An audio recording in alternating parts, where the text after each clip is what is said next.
It's a little bit of France in the middle of Arnhem Land. Francois first fell in love with the beautiful landscape and people of central Arnhem Land in the 1970s. So much so, he returned to set up a tourist camp aimed at the French market.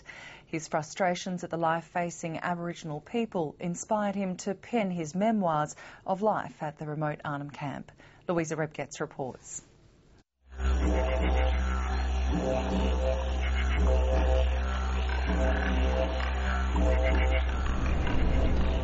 A group of French tourists are enjoying the central Arnhem landscape that's usually off limits to ordinary tourists. They are paying big money for special access to Aboriginal-owned land. The nature animals, buffaloes and kangaroos and pigs and many animals, is very vivid.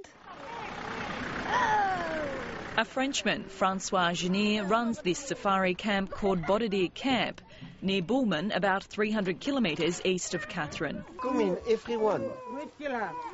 It's been running for more than 20 years, showcasing Indigenous culture to the French market. When I came into Australia first time, 1974, just to look in the country, the bush start to talk to me. And when I see the little bit by the land, I've been thinking, I need to know these people more, and I want to spend some time with these people. No, les femmes aborigines, I took in the way how you make the pill. It's a little part of France because all the team is French. Now I make very strong job with the travel agency to try to get people interesting by culture and tradition of Aborigines. Francois set up the camp with Indigenous leaders from the nearby Wimmel community. He came with a Toyota. I thought he was a strange person.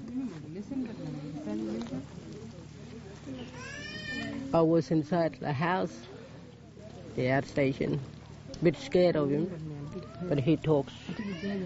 My husband, a bit shy.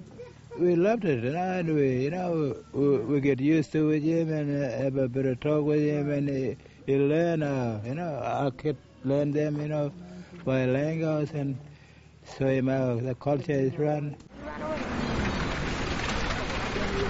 The Frenchman spends half the year living here, and during the wet season in the top end returns to his life in Paris.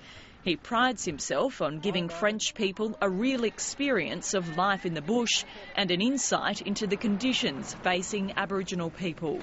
It's important to know that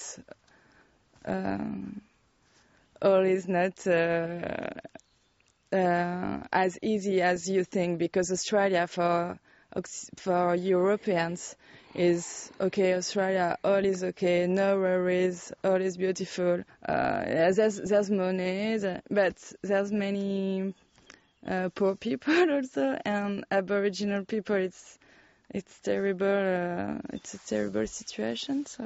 Okay, have good fishing. The 68-year-old now depends heavily on his young camp host, Yuan Gallaran.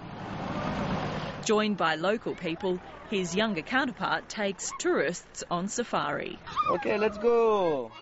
It's fantastic. I am very happy to see that is a French who is at the origin of this camp. It was exactly what I wanted to do, to meet some people very interested in the population, Aboriginal people with lots of authenticity and sincerity. When I take them to my art station, I talk to them, tell them what trees are growing for bush tucker, not to take the picture with the sacred side. It's me, thank you, bye. Francois has written a book about his life in Arnhem Land. First published in French, it's now being translated into English. This is no romantic view of Aboriginal society seen through rose-coloured glasses. This is warts and all.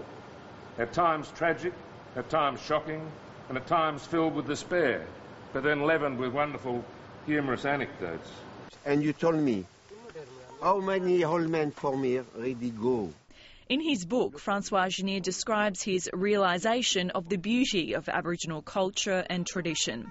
But he also says he's watched generations lost through alcohol abuse, drugs and dependency on welfare. I hope my books going to open a little bit the mind of the people, and people going to understand what you see on the street, sad eyes, people dirty and people drunk, how people going to understand why this has been happening.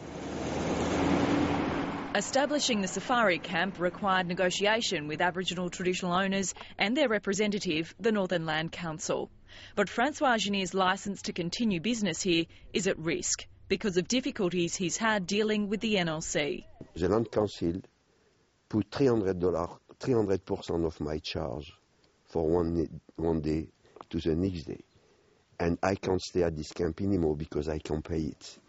But the Land Council says it's only acting on complaints by traditional owners that the Frenchman has not been complying with the terms of his land use agreement.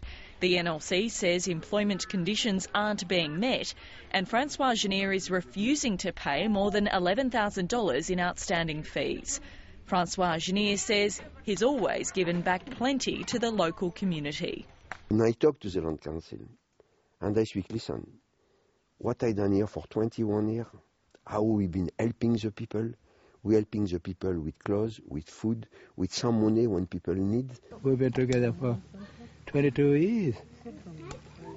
And that long, and they grow all my kids up. And we're gonna leave from here. And chin chin. While last drinks may be looming for the French at Badidi camp, Francois Genier says his relationship with the Arnhem landscape and its people is bound to continue on regardless. Cheers.